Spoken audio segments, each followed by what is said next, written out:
Hey, what's up, BYOB Money Multipliers? Welcome to another week of the Ask Me Anything Happy Hour presented by the BYOB Money Mentor team. We're here to answer all your questions. So let's start getting those over in the comments. Let us know what you are curious about when it comes to infinite banking, becoming your own bank, real estate, equity, one pot system. We got Joe Helock in the house. We got Kevin here.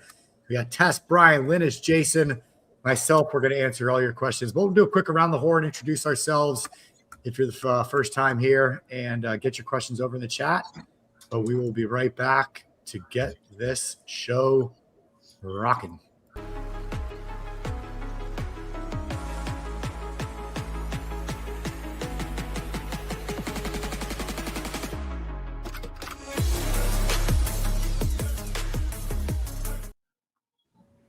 All right, here we go. So hopefully everyone's having a great day. We had a fun What the F this morning, talking about the State of the Union. Of course, Wealth Webinar dove into using the vault to pay off debt and the power of the infinite banking concept when paying off debt while still building wealth. So hopefully you got some value out of that. If you missed the Wealth Webinar today, the recording will be on the YouTube channel this Saturday, YouTube at the Chris Noggle. Make sure you're subscribed so you never miss any new content that's put up there almost daily.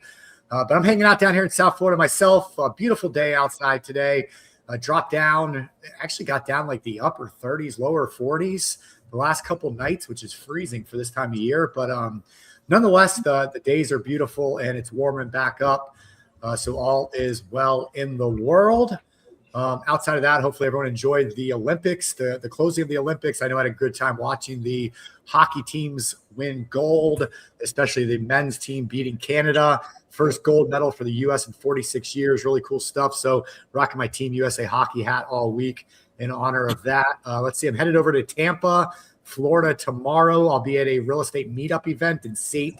Pete. So if you're in the St. Pete area, Tampa area, tomorrow night, you want to hang out, just shoot me a message. And then I'll be at Money Game Live VIP Friday. And then the main event starts Saturday morning. So if you're in the Tampa area, VIP is sold out. There's still a couple seats available, I believe, for GA. So if you want to come to that, give me a shout and I can try and get you a ticket. Other than that, I'll shoot it over to Brian Fouts. What's up, Brian? I'm going to hop in a car and go join you. I'll see you in about 3 days. You might miss it. So, maybe next time. That's a drive I have never made before. That's a long one. The longest I've gone is from Washington to Louisiana. That was a long one. But yeah, Brian Foucher up in Pacific Northwest, up in North Idaho. And funny you mentioned it's getting warmer. Like we really haven't had a snow this year, but it's still really cold. And that got driven home here this Sunday. So this Sunday I'm out we're in the living room watching TV with my wife and the kids are in bed. Something feels wrong. Then I'm talking to my wife. I go, something doesn't feel right. What's going on here? And I realized our furnace is blowing. The fan will turn off. We're out of propane. We have no more heat. Oh. So from Sunday till this coming Friday, we have no heat in our house. And it gets down to 20 degrees at night here. So my kids are not very, they don't like it. They don't like it. But yeah, my office is the only space that has heat in our entire house. So I'm like, I know where I'm going to be at. So we have no heat for our house. Kind of interesting. So my kids are getting used to that right now. But yeah, kind of fun. But with that, I'll kick it over to Tess. Hey, I'm Tess Hulek, and insurance has just been that thing I've loved for my entire life, mainly on the inside. I spent over 30 years inside the four walls and then decided it was so amazing I had to join you guys on the outside. As far as snow here, we had quite a bit this year, but we're to that point in the season now where every day, I hear feedback. Every day we end up with green grass, and the next morning we end up with snow again. So I will pass it on to Kevin. Hey, thanks, Tess. Hey, Kevin Krause from upstate New York, few hours from Joe and the team and Chris.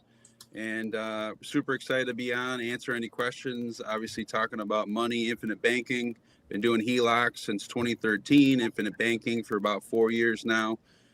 We love talking about debt. We love talking about investing, anything like that. Obviously a shout out to everybody who was involved with the Olympics. Outstanding job. As Steven said, that game was amazing, super fun watching that. That one block by the goalie there to save the game right there was outstanding and amazing. So if you didn't see it, definitely check that out, because that was definitely the save of, I don't know, 50 years, right? Or since 1980, since they were in Lake Placid, New York. And if you didn't see the movie, The Miracle, that's definitely a great movie to check out, to kind of wrap things around with that. But I will now pass it on to Linus. Thanks, Kevin. Hey, everyone. Linus Nolt here from Hopkinsville, Kentucky. Definitely happy to be here and help in any way I can, help answer any questions and give context, give insights, whatever I can do to help. Here in Western Kentucky, I don't even know, is it 50-something degrees, no sun. I haven't been outside today.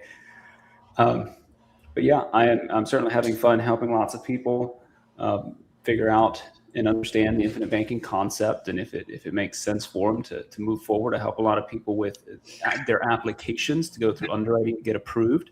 So that's my everyday work is helping people get approved for policies. So yeah, that's where I have a lot of knowledge. But yeah, I will pass it on to Joe. Thank you, Linus. So on HELOC, Joe, guess what I specialize in? Mortgages? Been doing HELOC since 2009, real estate since 2000, private money lending since 2013. Been on the team with Chris since 2018 with Chris. And every day just taking calls, helping people strategize and moving their money and being efficient and utilizing it, and bring on the questions down to my buddy Jason. Thank you, Joe. What's up, everybody? Happy, what day is it? Wonderful Wednesday, hump day, right? Hump day. Excited. Like Snaggy said, it has been cold in Florida. It was in the 30s yesterday, 40s today. It was actually, I had conversations with people in Idaho, Wyoming, Montana, and it was warmer in those states. That's just not right. So, but it'll probably be back to 91 degrees here soon. So all good. Bring your questions. I see there's not a lot yet. We're here to answer them. We're always excited to be here. Learn things from you, learn things from us. Let's have some fun. Yep, let's go ahead and get those in the chat box, any questions you guys got. But with that, we'll go ahead and tackle the first one we got here from Power for Change. So he says, Primerica says, ditch the whole life, buy term, and invest the difference in a mutual fund instead. Said he explains there's no cash flexibility or cash value. They say you have cash faster. What say you? So my 2 cents on this one is, who at Primerica is saying that? Because I cannot imagine unless you're talking to a financial advisor, they should not be saying that. Because they're, in my opinion, they're giving some financial advice there. So Power of Change, first question I have for you right back at you is, who is saying that? Just there's a definite delineation between this belief and that belief. And I mean, there is a white paper we have that people smarter than me, Craig Yenny, put it together. We can show you the math on it. You will still tell me that that's not true. So I'm going to say there's multiple solutions for multiple people. Here we're talking about whole life. We want things that are guaranteed and that aren't tied to anything else. So that is where we're going to stand. And that's the kind of answers you'll get from us. I tried to have a conversation based on a book I read, guys and gals, Tess, where during the book, these two guys start arguing. It's Green Lights by Matthew McConaughey. They start arguing about this woman of the night who walks in, and they're saying she shouldn't do that. It's against her religion. And the other guy's, well, it's her body. She can do what she wants. And so they're arguing heatedly back and forth. And finally, McConaughey picks a side. And he's like, I agree with so-and-so. And the guy he was disagreeing with got super mad and yelled at him and said, Matthew, it is not about whether you agree or you disagree. It's about, do you understand? And so what I would try to offer anybody is try to understand both sides, try to figure out what you're solving, and then go with that, because there's not going to be a wrong answer once you believe it. It's 4:30 on that. Power for Change. I like to give personal examples. Yeah, you can talk. I actually had a client who was ready to get a policy and then talk to somebody at Primerica. Well, what was her purpose? She had $50,000 in credit card bills, and she wanted to stop paying that 28%. So we got on a Zoom call. Actually, Chris got on, I got on, everybody was there. And the person from Prime America stated exactly what you said. Get term life and put their money into a mutual fund that was at 12% annual, blah, blah, blah, for 15 years, this, that, the other thing. So, power for change. What happened to the lady's credit cards? Is she still paying that 28%? Is she now taking her money and putting it to term insurance, which is a bill, and 12% in the mutual fund? I don't know how you do math, but that's less than 28, isn't it? So how is she going to pay off those credit cards if that was her reason for doing this in the first place? It has to be with a purpose. She then hung up the phone, told Prime America, I don't want to work with you. Came back with us, not only got a policy for her because I solved her problems. We put in the $50,000 as a dump. She took it right out, paid her credit cards, and as soon as that happened, then she got another policy for her husband and 2 kids because she understood the power of moving the money and paying themselves first and putting it to action. Now they can use the same dollar twice. So when you find out what the purpose is while you're doing this and understand the difference, you wouldn't ask that question. Yeah, and the kind of the other response to that one is that, you know, we have a lot of clients, and yes, we've worked with lots and lots of clients that have done the whole buy, term, invest the rest. And I'll be honest, fast forward 5 or 10 years down the road, they are 9 times out of 10, in my personal experience, based upon the conversations, they are not where they want to be. They're kicking themselves in the butt because of what they did, and they're like saying, "Crap, I wish I had done something different." It's personal experience, but once again, if it accomplishes your goals, that's the right path. That's the real answer. If it accomplishes what you're trying to solve, create, whatever the best strategy is for that is the one for you. But we haven't seen that one be the best. So I'll just be honest. So with that, everybody, go ahead and get those questions in the chat box. One thing I want to bring out to everybody here is because we have quite a few people on these things every single week. If you're new, if this is your first time actually being on this, feel free to put something in the chat box, say hi, all the kind of stuff. We always like to see how many people we have that are new to our campfire, new to infinite banking, or just new to our group, because we do have a lot of existing clients that are on these calls. A lot of our clients come here every single week. They ask questions repeatedly, different questions, because they're going through the process of using their policy, and they have the resource of us, and they come here and ask questions live. So the more questions we have, the more we all learn. So go ahead and get those questions in the chat box. All right. So that being said, we do have one that it's a private question that came in. This is going to be a multi-part one that came in from an existing client. Correct, Linus? Yes. I mean, she has some whole life, but is mostly new to the infinite banking concept. So it's kind of a bit of a transition time for her. Okay. So everybody, especially if you're new, go ahead and put in any questions you can think of in the chat box there, in the comment box, so we can get those things addressed. But I'm going to take this one. So this is a longer one, so I'm going to take it in a couple different parts. So this is from Denise, and it says, about to do a 1035 exchange. So first off, what is a 1035 exchange? So a 1035 is like a 1031 exchange in real estate, where you're moving funds that are potentially taxable. You're moving them from one bucket or vehicle to another one without any tax consequence. So in life insurance, a 1035 exchange is where you're moving the cash value from an existing policy. It just has to have cash value, by the way. That could be an IUL, a VUL, which is index universal, variable universal, whole life policy. I've even done it from ones that are not mutual funds, because I've owned those kinds of policies. We're moving that cash value from that policy to a new one that is typically infinite banking. All right, so about to do a 1035 exchange, and the non-infinite banking policy, it has $5,000 in cash value. So her existing policy has $5,000 of cash value. It's not an infinite banking structured policy, can still have cash value. I was wondering what each of you would do with the extra $5,000 in a savings account. Would you add the $5,000 from the savings to the $5,000 in cash value from the non-IBC policy to the total $10,000 dump in for a new infinite banking policy? So let's start with that question first. So once again, $5,000 of existing cash value. Sounds like she's going to open up a second policy, and she's asking, what would we do with that money? Would we put it in savings account, or would we add it? Oh, actually, no, wait. Linus, is that money in a savings account or is it still in the policy? There's 5,000 in each. Okay, so 5K in savings, 5K in the existing policy, opening up a new policy and trying to consider how to fund that with a large amount in upfront. Fouts, I got a cool idea. Yeah. Since it's a multiple part question, how about you read a part of it and then pass it to Tess, to Joe, and we'll go multiple part and then back to you for your take as well. Yeah, so that's the first part right there. So whoever wants to take that one, raise your hand or speak up. Who wants to take that first part right there?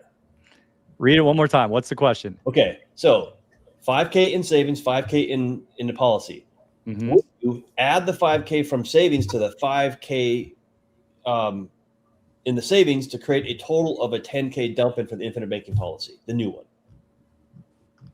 Oh, that's the one that she's 1035ing the existing 5,000. Yeah, so there's 1035 potential of 5K in existing, 5K in savings, open up in a new policy. So would you put the total 5 plus 5 equals 10 into the new policy, or do something different with the 5K in the existing policy?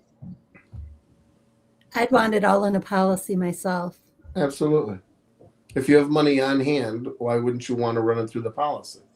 And keep in mind, you'll have access to about 90% of it. So you might want to run the math if you paid off something that was $5,000 and recaptured some more interest there. Yes, it wouldn't be growing for you, but just kind of look at what is going to be the best outcome for you.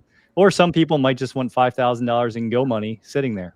So because it is that and asset. If you get it into the policy, and like you said, then you can take it out and use it for something else. Yeah. Because so the way I'd answer that one is there's a short-term benefit and a long-term benefit.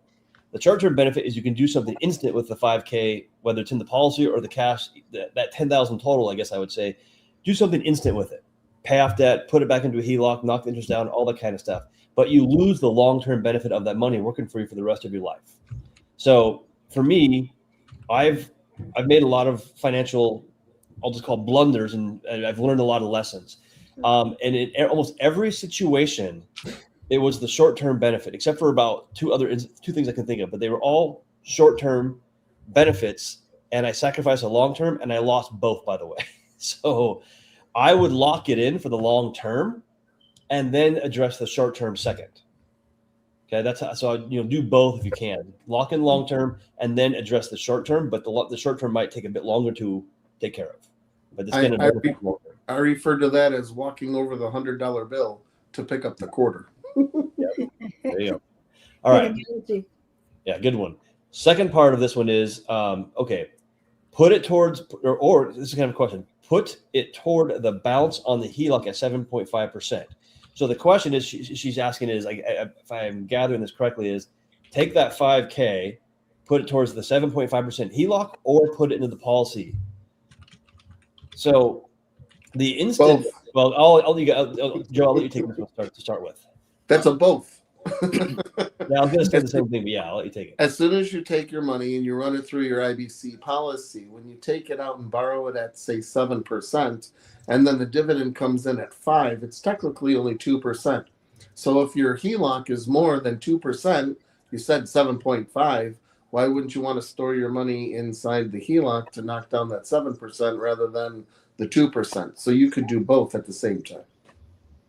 His and asset. Pick up that $100 bill and that quarter.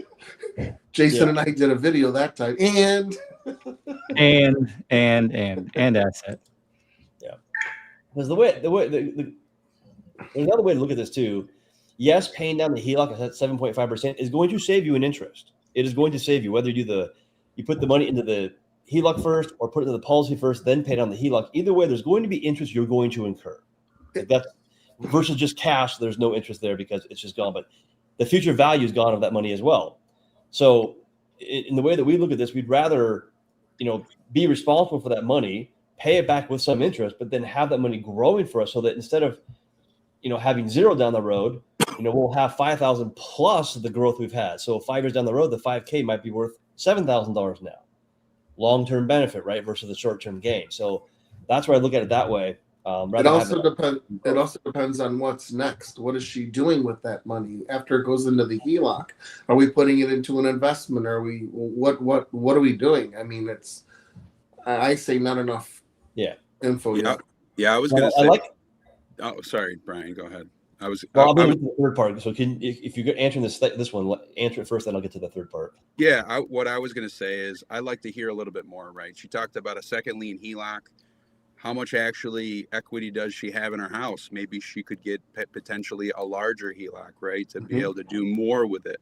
You know, potentially, I don't know what her goals are. Is she only literally looking at this only like a 5K, like that's a kind of a smaller size policy. You know, is it a good policy? Absolutely, depending on what her goals are. But if she's got this 20K HELOC, well, if she's been, I don't know how long she's been doing it for, how much equity does she have in her house? Maybe she could potentially get rid of that to go to the first lien. So she's got a larger pot, then potentially make it a bigger or a larger policy to be able to do more, whether it's investing, whether it's getting rid of the house debt, right? We talked about the 7.5%.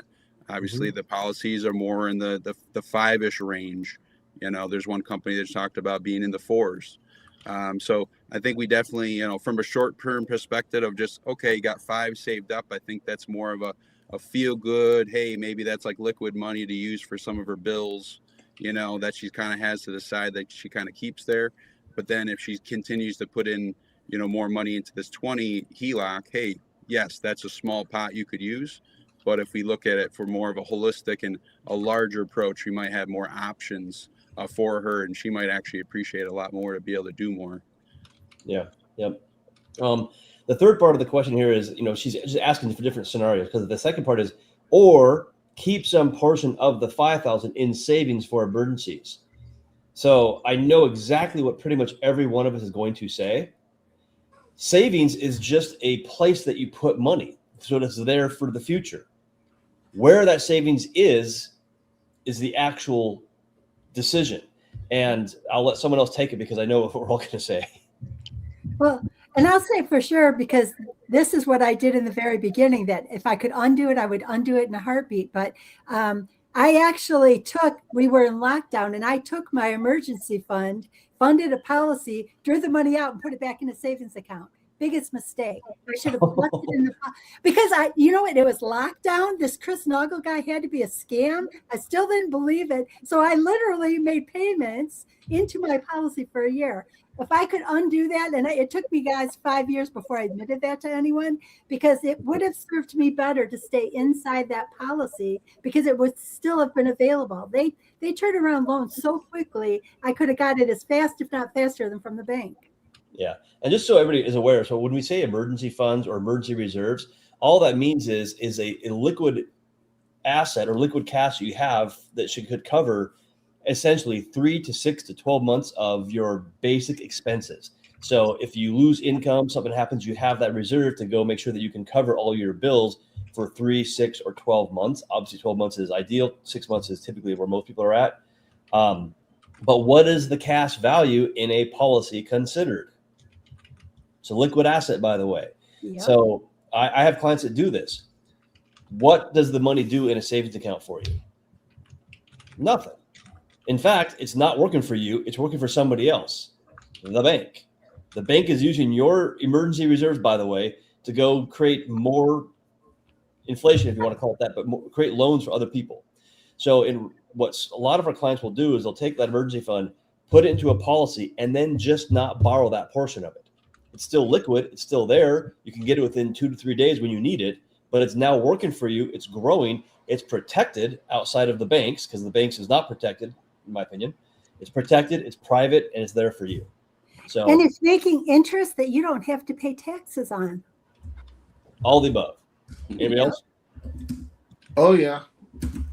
First of all, if you have a HELOC, you shouldn't have a savings account, because your HELOC is your savings account, your checking account, and your investment account if you're utilizing and be efficient with your money. That 1% that money is making you in the savings account, and you're still paying 7% in the HELOC. Does that make sense? Why do you want to make 1 when you're spending 7 every month? If you take that money out of the savings account, put it into the HELOC, what'd you just do? You just increased your cash flow by 6% a month. Congratulations. Yep. So And then I think Linus, I think that's all of it right there.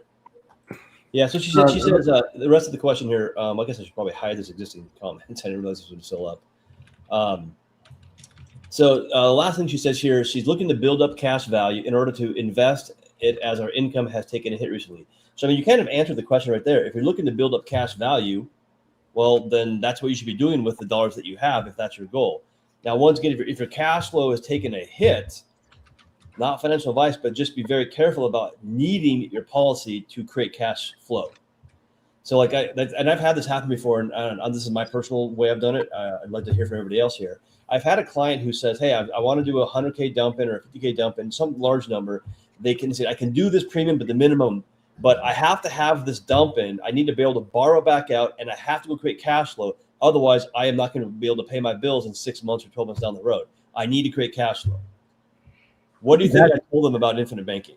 That sounds like a horrible idea, Brian. That sounds like a horrible idea. It's like my favorite t-shirt, but I would say, I start asking people this, hey, do I have your permission to be direct? And I tell them, I don't think everyone should practice infinite banking. And then I say, what I've noticed after 4,000 calls is people don't have money problems. They have money patterns. Are you willing to honestly look at your money patterns to see if they're serving you or if they're working against you? Because what you just said, Brian, was a disaster waiting to happen. Yes, 100%. Yeah. So that's what I told them. I said, hey, they really want a policy, but I said, it's not going to be me that writes it for you. Because what the challenge there is if they don't create the income that they want, then they're not going to be able to pay the premiums, their deposits. They're not going to be able to repay back the loans, and the policy is going to potentially be, at risk, which puts them at risk, the insurance company and other people at risk. So we don't like risk, and so we're not going to put the client at risk, even if they want to, because there's a whole domino effect to that thing. So that was not an option for them. So yeah, and Brian, to your point, I'm glad you led them that way. Another point with this would be is I've had many conversations with people who think banking isn't working. And when you start digging into why they don't think it's working, it's typically because they've taken what has gone in, the liquidity they've built up. They've gone out and made multiple investments into different things, or maybe one big investment, and that thing doesn't work out. It's not cash flowing. And maybe they lose all the principal, or at least it's locked up for a period of time. Like I talked to a guy the other day where his money's stuck in a real estate deal, building a multifamily for the last 3 years. And it's, all legal, and he's getting the feedback. And so that's the part when, if you need that money to live your life and you're leveraging it that way, you're not following the principles of wealth. No. You're trying to get rich fast. You're trying to make things happen too quickly versus putting more value on yourself, slowing down, having more liquidity, and really following the laws of wealth in that manner. Because it can get it's not a banking problem a lot of the times, because that's just a system. Are you following the system? Are you following the processes? Are you being an honest banker? But if you do what Brian's person said, hey, I want to put all my money into this. I need to take it all out, and it needs to be cash flowing within 6 months. Or I can't pay my bills. Well, that's a disaster waiting to happen, because one wrong thing and it falls apart. Yep. Exactly. Okay, so let's kind of get into some of these questions here, and everybody go ahead and put those questions in the chat box. I don't see a lot in here, so we'll just make them up. We'll just make our own questions. We'll you don't have. I think there was another part to Denise's question as well, but we can come back to that. Okay. So Al, hey Al, how you doing? Says, I was wondering what is the difference between an IUL and whole life policy, and what would be the best choice for a person that has just started with either one of them for his family to benefit more? Chris? Oh, that's great. You can hear the echoes. Where is it? I mean, who else take that one? There's Kyle Bush and IUL, and Yeah. then that will teach you about IULs. And for infinite banking, we never use IUL. I mean, that's part of our infinite banking practitioners program. We do not use them. But like Joe was saying, go look up Kyle Bush and 8.5 million, and it will shed some light. Yeah. And, Al, I mean, all of us here have probably looked at dozens, if not hundreds of illustrations from IULs to VULs to whole life. I have out of 100 IULs, I've maybe seen a handful that I would say that actually does look okay. The rest, I would say, like, this is dangerous. It is ridiculous. I looked at 3 today, by the way, from a family. They had 3 IULs. If they keep those IULs for their entire life, most likely they will not have any death benefit at the end of life because the policies will implode. Unless the market performs the best it has ever in its entire history for the next 30 years, those IULs will lose value eventually and go to zero. It shows it right in the illustration. Very dangerous. Now, here's kind of my simple answer I give to people. So just imagine that like infinite banking is like a car. Let's just say it's a farm truck. Okay, it's this truck. Well, in order to go down the road or function, that infinite banking truck has to have an engine. Now, if you have a farm truck, would you want a 4-cylinder out of a Honda Accord inside of that truck? Absolutely not. It would not work and it could not perform. Also, would you want a V12 from a Ferrari in that truck? Absolutely not. You would not want that. You'd want the best engine, which, in my opinion, is a Ford V8 351 Windsor, inside of that truck. That's what you want. You want the best engine for that vehicle. If infinite banking is a car, you want the best engine, which in our opinion is a whole life insurance policy, not an IUL, not a VUL, not something else. It's the best engine for the vehicle. So there's lots of videos that we have on Chris Nagel's YouTube channel that talk about this. And we've all done these things. So definitely do your research. Definitely look at his YouTube channel and go type in IUL versus whole life, and you'll find some fun videos to go watch. But yeah, we do not touch an IUL. And so for those watching, an IUL performance, which is the growth of the cash value and death benefit, is tied to an index of the markets. Do those go up all the time? No, they don't. They can go down over time. They can be volatile, which means your policy is volatile. The return can be inconsistent. With whole life, it's a lot more stable, secure, and it has a track record over 180 years. So we tend to stick with the best thing that has performed over time. So there you go. And also IULs have been around since 70s, 1980s. 80s. the 80s. Yeah. They became really popular in the 2000s, by the way. But an IUL was not even created to do what we're talking about here at Infinite Banking. It was created to compete with the high interest environments of the markets back in the day.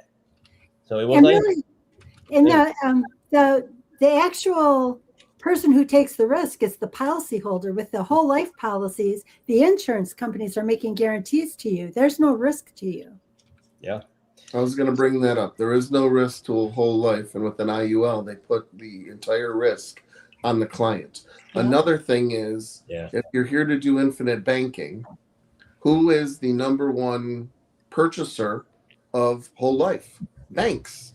So if you can tell me which bank puts their money into an IUL, none of them. It all goes into whole life, specially designed what we do. One more time, in case you didn't hear what Joe said. You take on whole life, you have guarantees. It will guarantee work the way we showed you. Guaranteed contractual interest growth that's permanent as long as you're keeping your policy alive. Guaranteed level premiums.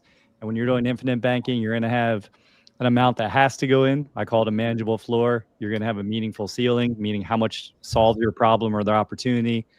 And you have a guaranteed death benefit.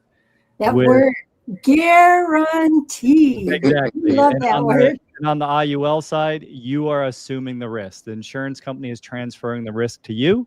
It may work out the way it showed. It may not. It's on you. It is basically an investment grade vehicle when you look at it in those eyes, because you have no guarantees in that direction, other than at some point it's probably going to blow up because you're going to get older and your single year renewable term is going to get more expensive. I still believe that if somebody hands in a IUL that performs as the illustration did after 10 years, I think they get $10,000. Yes. If I'm not mistaken. 10 grand. Yeah, it's never happened. That is how certain Chris is that it will not perform the way the first illustration was written. It's probably close to 5 years that he put that out there. If anybody could get an illustration that. Isn't that funny? Not one person yet. Isn't that amazing? And all they have to do is show an illustration that's 10 years old that has a form like That's that. it. Just show a policy of 10 years and you get 10 grand. Yeah. I've seen quite a few that are over 10 years old, and not one of them is close to performing. It's nowhere close. Never. And it was two people. It was Chris Noggle and Chris Kirkpatrick who went in on that. Yeah, I think so. So two practitioners. No. And Devin has Devin from our team. He's got a really good story, right? And I had one too. Obviously, I 1035 to end a whole life just to make sure. How much was your surrender fee? Actually, it was right after the 10 years, so you waited didn't have to worry about that. Yep. I waited just like another year or whatever at the time, so it worked out. But I like Brian's car analogy, right? Except for, just to add into that, the insurance company can go in there and just start messing with your engine whenever they feel like it. They turn up the dials, they can do different things, and it just, versus like, hey, if you're getting the chassis of the whole life, you know exactly what you're doing, you know exactly what it is. Nobody's going in there messing, turning up the rates, going down to the floor, potentially losing money. If you hit a 0 year, multiple 0 years, then you're definitely going to have an implosion for sure. So if you like the guarantees, that's where it's at. And Nelson Nash Institute, they're big on that. He talks about it in his book. He talked about the IULs or the ULs and where they came from, the history of things. So, but I would definitely, like myself and Devin, and I'm sure there's definitely other people, I thought it was going to be for retirement. And obviously it was definitely not talked about like it should have been, or used the way that it should have been. So now we know, we educated, got a part of the team, read 1,000 books, watched 1,000 videos. Educate yourself, Al. That's all I can tell you. And you're in the right place if you're going to do that. But in that case, I got to go to basketball practice with my son. So you guys take care. Have a good week. Have fun. Later, Kev. Thanks. Have fun, Kev. We haven't been saying that right word. there. We haven't been saying that word enough lately. Guaranteed. Yes. Yeah, I knew you liked that. Yes, I saw you light up. I like that word. I love guarantees. You brought out two blasts from the past. And guarantee. There you go. Yeah, the and asset and guaranteed. Yeah. Yeah, you can't. I mean, does it get better than that? I can't say it enough. Yeah, I had someone ask me this question. They said, "Well, isn't the death benefit of term policy guaranteed as well?" Until it lapses. Until a certain period, until you stop paying the premium, yes. But the funny thing is that, yes, it is guaranteed, but you have to die during the first, the 20, 30, whatever the time frame is to make the death benefit guaranteed and pay out. But it's not guaranteed to be paid out, at the end of life. If end of life is, 90 years old. That's Brian, let's elaborate on that. Yeah. What is the percentage of term policies that actually pay a death benefit? 1.5% they estimate. Yeah. Thank you. What is the percentage of a whole life policy that pays out when you die? Should be 100%.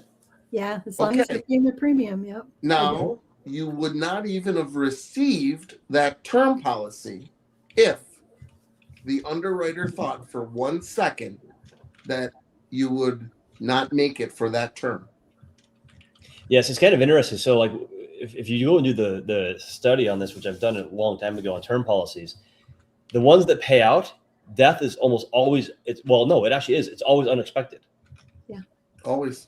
It's like it's an accident. It's a sudden health issue that was not you could not see it ahead of time. It's always something unexpected from my research. Tess, I have a question for you. Sure. What is the number one asset on the P&L for an insurance company? Is it not term insurance? Predominantly for the insurance companies I worked for, it was mortgage-backed securities. Okay. But term insurance is their income. Absolutely. It's their income. Absolutely. And like for all of their executives, they've got a lot of insurance on those as well. It's not the biggest piece, but it is definitely a huge piece. Yeah. That's how they make money. Cool. Awesome. Well, we're not seeing a lot of comments here. Where's everybody at today? Questions in the talk. I think that one was really good too, where he was talking about the PUA, that he wasn't understanding that PUA is purchasing death benefit, but it's also increasing your cash value. Yeah, this was kind of in addition to that one. So Chad, the question here goes, but the dividend doesn't come to me. It goes to buy more paid up additions, correct? Well, but what is the paid up addition? More death benefit. Is that not cash value?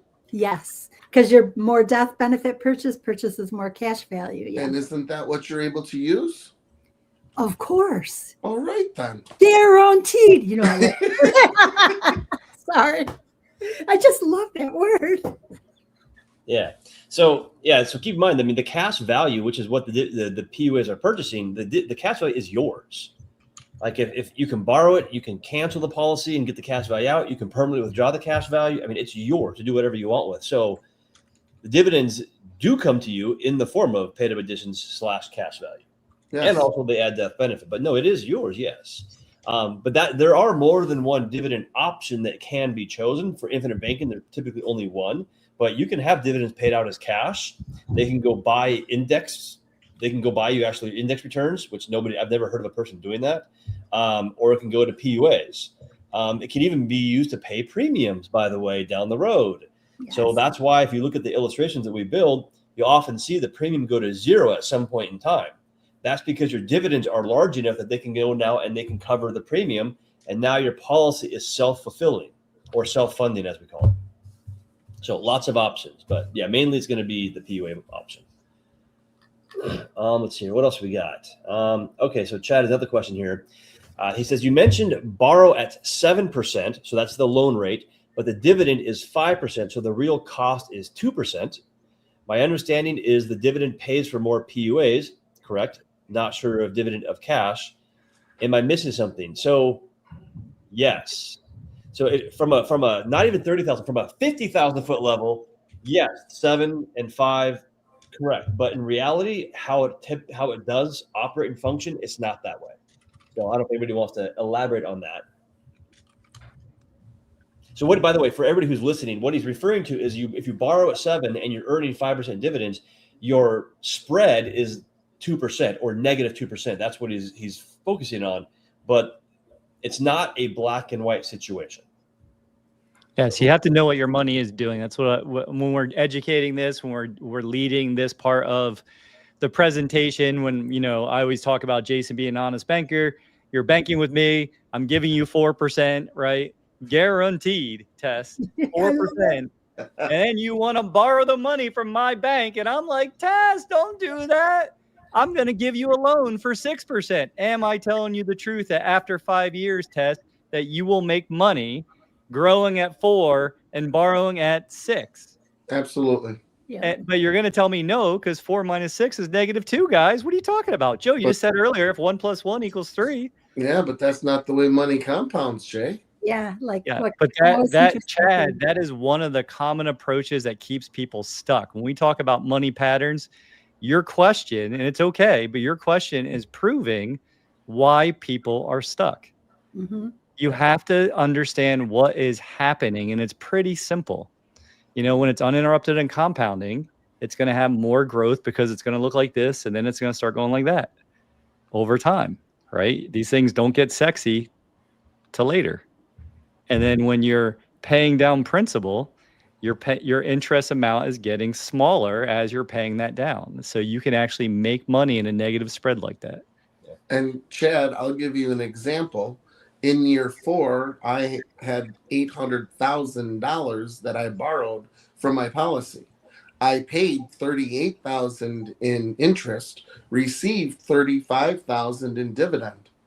That's 0.375%. And when I moved that 800, I made an extra $300,000 on it. So do I really care about the 7, the 5, the 2? It's how you move the money and what you're doing with it and how it's making more money with it. I was able to put it through the policy and put it into an opportunity to make money in the policy and to make money in the investment. And if something goes wrong, I still have a legacy play because now my family still has a death benefit and I'm still able to use all the money. Yeah. And one of the bigger kind of misconceptions on this analogy here is that these interest rates are specific and exact. They are not. Well, they are not, actually. Just put it honestly, they are not. The dividend rate is probably one of the more complicated calculations that does exist in life insurance policies. if the declared dividend rate or dividend crediting rate is 5%, that does not mean your policy is going to grow by 5% every year, because they calculate the dividends it's a very complicated calculation upon, and every policy is slightly different. On the death benefit mainly is what it is, but how the cash value has been funded, the growth, all these things dictate how your policy is going to grow. And the longer you have the policy, the more efficient that growth becomes.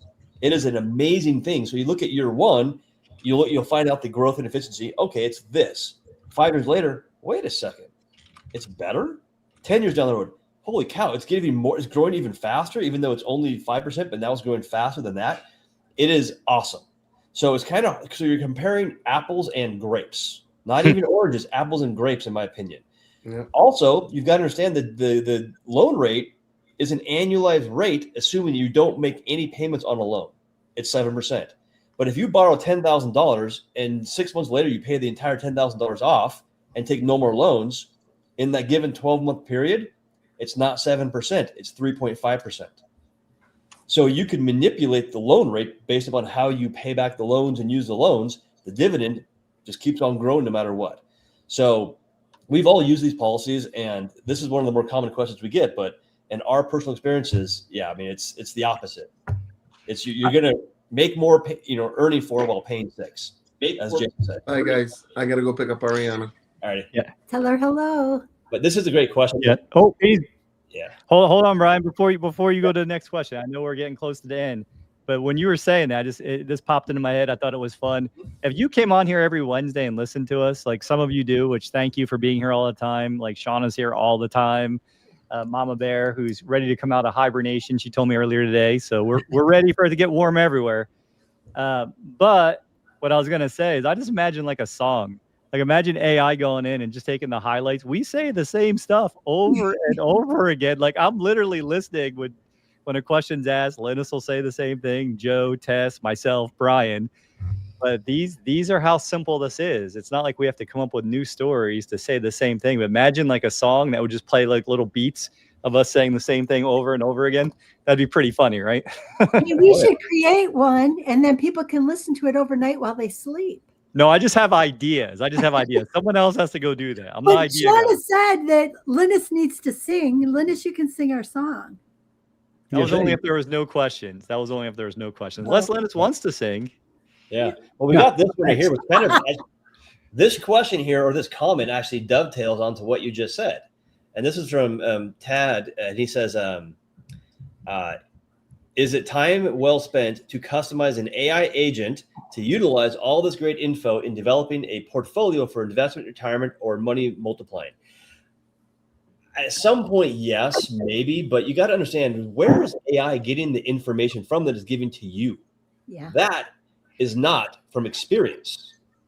And if you're talking to like us, our knowledge and what we're experiencing is coming from education, from continuing education, by the way, and boots on the ground experience doing this ourselves. And I don't see how AI is really going to it's not going to create policies and all that stuff, because you have to be able to ask the right questions.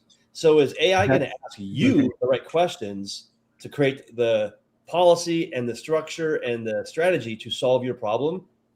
Not today. It's not. No. Now, that all being said, can you use it to educate yourself? Yes, as long as you're asking the right questions. Now, why do I say this? And I'm going to give you guys this is a real example of what I did with a client. A client, this blew me away. They went to AI and they asked AI a question around infinite banking. They asked a couple questions and they got a response back. And that response said, "Oh, I'm not going to do infinite banking. It doesn't make sense now based upon the AI." And they told me that they're not going to move forward, and because they did some research. I immediately asked the client, I said this: "Did you ask AI?" That's what I asked them. They said, "Yes, I did." What'd you ask them? They gave me the answer, the questions. I typed in AI into one of the other AI softwares. I typed in the question that they asked AI. It gave me completely different responses. Word for word, the same question, completely different responses. Why is that? It's almost like when the internet was new. In the internet, when I was in college and we had to start using the internet for our papers, you had to be really careful for the sources. Is it an EDU source that you're using in your paper? Because anything less than that wasn't credible. Yeah. Now, why did their AI give different answers? Same AI software, by the way. It gives you what you're asking for, and so depending what angle you're asking from, it's going to give you what you want to hear. In a sense, I've seen. Well, no, it's your history. Well, it was the same exact questions. I don't know if what their account is, but what the AI is doing, it's looking at your prior questions on different topics, on everything. And it's saying, okay, I know what this person wants to hear. So I'm going to give it a response. If this person responds, that's going to make them happy. Yeah. Not the right response, but the one that makes that person happy. I believe that 9 out of 10 people use AI wrong because they don't know how to approach it and how to ask questions, because you should not ask questions. You got to ask AI to stress test what you're thinking too, like start challenging you, because otherwise it's going to be rainbows and butterflies, and you think you're the smartest thing ever, and you think everything that you're asking is you got to go do that, and then you start doing it, and you're going to be surprised. It does do rainbows and butterflies. Yeah. Well, just try this. Ask AI, hey, here's what I'm looking to do. What are the best questions I should ask? Because otherwise AI is going to go comb the internet and stuff, but it's not going to actually work for the question, for the answer. And so, so I have people I listen to about this kind of stuff, and I've seen it actually in real time, and it kind of blew me away. So, Tad, for what you're saying here, it's yes, but once again, based on what I just said, it's going to be very challenging for the average person. Now, a financial advisor could ask AI the right question to get the right response because they know what they're doing. That's the big difference right there. But what did we do? So what Chris and the team and Craig and all of them did with our software developers is inside our vault, we created AI, Chris Noggle. And so what this one does, though, it does not go out and comb the internet for the best answer for you. What it does is it goes and it combs all of our content, all of Chris's videos, all of our YouTube channels and social media that are all focused on infinite banking the way that we believe it should be done. And they're creating an answer based upon that knowledge base. Very different. And by the way, if you ever want to have fun, anybody, go into the vault, ask a question, and go ask the same question of AI outside of the vault. You'll get different answers. Very, very different answers. And so it's a good thought though. But I do know a lot of people are thinking, oh yeah, financial advisors are going to be out of a job in 5 years because of AI. I don't believe that. I don't. That to me is insane, because you're putting the control or all the responsibility in the hands of a person using a software. And are they prompting it correctly? Because you're right. That prompting is critical. It's very important. And so there's courses you can take on this whole thing. And I've seen people that use AI very differently than the average person. There's another level of this. And I just got to expose this to your point, Brian. So everyone's listening. If you're not using AI, or you're not at least being aware of how you can use it, you want to start for sure. I had someone who's a next level PhD thinker, and he has built basically AI agents that are going and working while he's sleeping, but he has them contained, but they're going and literally, if he's listening, I hope I'm doing him justice on how he does this, but it goes out and it listens to all of the favorite speakers that he listens to in all these different channels. And then it looks for similar story arcs said differently, and then what it does is it pulls those down, and then it tells him what they're not saying that it might mean. He's looking for this to not just to ingest more material, but he's looking at how can I take actionable steps to move me forward. And that's how I would offer using AI. Like, how can it be an actionable thing to help you figure something out that's going to move you towards your goal? Yep. Because I'll say one of our clients, Lori Halter, has been guiding me, like with the proposal I've been working on. Be careful on what you're asking, who you want to be pulling the information from as you compile this report. Also, you want to hear something really crazy? Oh, yeah. ChatGPT. This is I don't know if I believe it 100%, but just be aware. I've heard this. If you have a free account, your data is that you put into all your prompts, all your questions, everything. It's grabbing all the information and it's taking it public.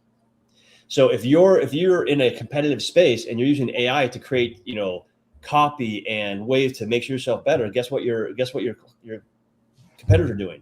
If they're using AI, you're all feeding the thing to give everybody else the answers. It does that. Wow. If you have a paid account, if you go look at the terms and conditions on a paid account, it keeps your answers to you. It's not supposed to use them outside of your account. But I'm not sure if that's true or not, but I just heard that and I'm like, yeah, that actually makes a lot of sense. Because how does the AI software build itself and become better? By getting all of your responses and questions and stuff and further propagating the whole system. So yeah, just be careful. Be careful. Skynet is alive. They always said garbage in, garbage out. Yep. Well, cool. I think that's all of our questions. We're women over time. We only had a handful of questions today, but a lot of good information. So with that, everybody tune in next time and bring those questions here next week for another Ask Me Anything. Also, keep in mind, we do have a lot of live events every week. So we have about 6 events, this being one of them. Today, we have 3. We have WTF in the morning, Wealth Wednesday webinar in the, depends on what time zone you're in. For me, it's morning still. We have the Ask Me Anything, of course. And then we've got, Monday? What's the Monday one? It's Money Club Monday. It's that one. Take Back Control Tuesday. We've got the Thursday one, and then we also have the Vault one that Craig and Marius are doing on Thursdays now too for the Vault software. So I mean, breaking into the vault at 7 p.m. Eastern, usually every Thursday or every other Thursday. Every other Thursday, yeah. So stick around and get learned up on infinite banking. But with that, thank you everybody, and we'll see you on the next event.